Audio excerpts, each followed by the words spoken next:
আসসালামু আলাইকুম, মোহাম্মদ মুস্তাফিজুর রহমান, এডু পাওয়ার চ্যানেলের পক্ষ থেকে আপনাকে ধন্যবাদ জানাচ্ছি। আজ আপনি জানেন ৩৬ জুলাই ৫ আগস্ট বাংলাদেশে নতুন বাংলাদেশে গণ অভ্যুত্থান দিবস হিসাবে উদযাপিত হচ্ছে। আপনি একজন কলামিস্ট, লেখক এবং বাংলাদেশের একজন ইন্টেলেকচুয়াল সচেতন মানুষ, সেই সাথে আপনি একজন শিক্ষক।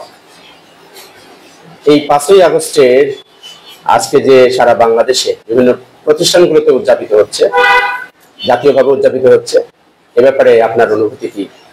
ধন্যবাদ এডু পাওয়ার চ্যানেল, ধন্যবাদ আপনার প্রশ্নের জন্য। আজ ৩৬শে জুলাই ৫ই আগস্ট ২০২৪-এর এই দিনে বাংলাদেশের ছাত্র জনতা তাদের রক্তের বিনিময়ে যে বিজয় অর্জন করেছে, আমি সেই বিজয় অর্জনকারী ছাত্র জনতার বীর সেনাদেরকে ধন্যবাদ জানাই। তার আগে আমি অবশ্যই যারা রক্ত দিয়েছে, যারা শাহাদত বরণ করেছে, রুহের মাগফিরাত কামনা করে মহান আল্লাহর দরবারে তাদেরকে যেন জান্নাতবাসী করা হয় সেই কামনা করে আমি বলতে চাই, এই ৩৬শে জুলাই ৫ই আগস্ট যে গণ অভ্যুত্থান, এটা বাঙালি জাতির জন্য একটা বিশাল অর্জন। এই অর্জনটা আমাদের প্রাপ্য ছিল। এই প্রাপ্যতা, যে কোনো প্রাপ্যতা অর্জন করতে গেলে যে কষ্ট করতে হয়, বিসর্জন দিতে হয়, তা যে কোনো জাতি মাত্রই জানে। বাঙালি জাতি তো এটা আরো ভালোভাবেই জানে, কারণ আমরা ৪৭ পূর্ববর্তী পরবর্তী বিভিন্ন সময়ে আমাদের স্বাধিকার আন্দোলনের জন্য, আমাদের পরবর্তীতে ৫২-র ভাষা আন্দোলনের জন্য, ৭১-এর স্বাধীনতা আন্দোলনের জন্য আমরা রক্ত দিয়েছি।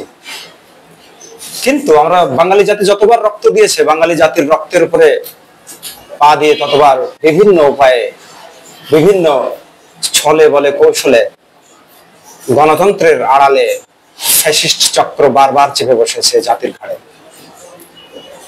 সর্বশেষ যে ফ্যাসিজম গত ১৫ বছর আমাদেরকে নিষ্পেষিত করেছিল, বাঙালি জাতির সন্তানদের মুখের ভাষা কেড়ে নিয়েছিল, স্বাধীনতাকে কেড়ে নিয়েছিল।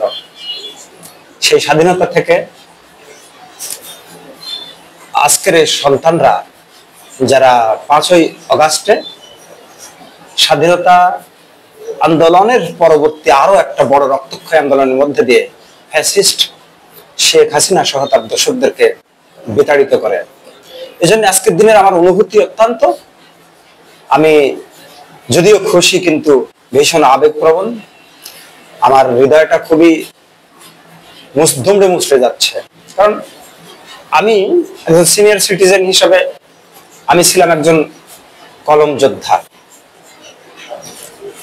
সন্তানরা যখন রাজপথে রক্ত দিচ্ছিল, তখন আমি রাত জেগে জেগে কবিতা লিখে, বিভিন্ন প্রবন্ধ লিখে, বিভিন্ন গ্রুপে ছড়িয়ে তাদেরকে উৎসাহ দিয়েছে। এই ফ্যাসিস্ট চক্রের অনেকে, আমার প্রতিষ্ঠান সহ অনেকে আমার কবিতাকে সেদিন বাধ্য করেছিল ফেসবুক থেকে, বিভিন্ন গ্রুপ থেকে মুছে ফেলতে, কিন্তু সেটা তারা করতে পারেনি। আমি আবারও সেগুলোকে রিপোস্ট করেছি। কাজে এই অর্জন একজন কলম যোদ্ধা হিসাবে আমি খুবই গর্ববোধ করি। আমরা ৭১-কে নিজ চোখে দেখি নাই, আমরা ৭১ পরবর্তী প্রজন্ম। ৭১-এ আমার জন্ম, তখন আমার বয়স ছিল আমার আম্মার হিসাব মতো ৬ মাস। কিন্তু এই গণ অভ্যুত্থানকে অত্যন্ত কাছ থেকে, নিকট থেকে অনুভূতি দিয়ে দেখেছি। এটা নিঃসন্দেহে আমার জন্য একটা বিশাল অভিজ্ঞতা। আমার পরবর্তী প্রজন্ম যেন এখান থেকে শিক্ষা নিয়ে পরবর্তীতে যে কোনো ফ্যাসিস্ট বা ফ্যাসিজম আসুক না কেন, সেগুলোকে তারা প্রতিহত করবে।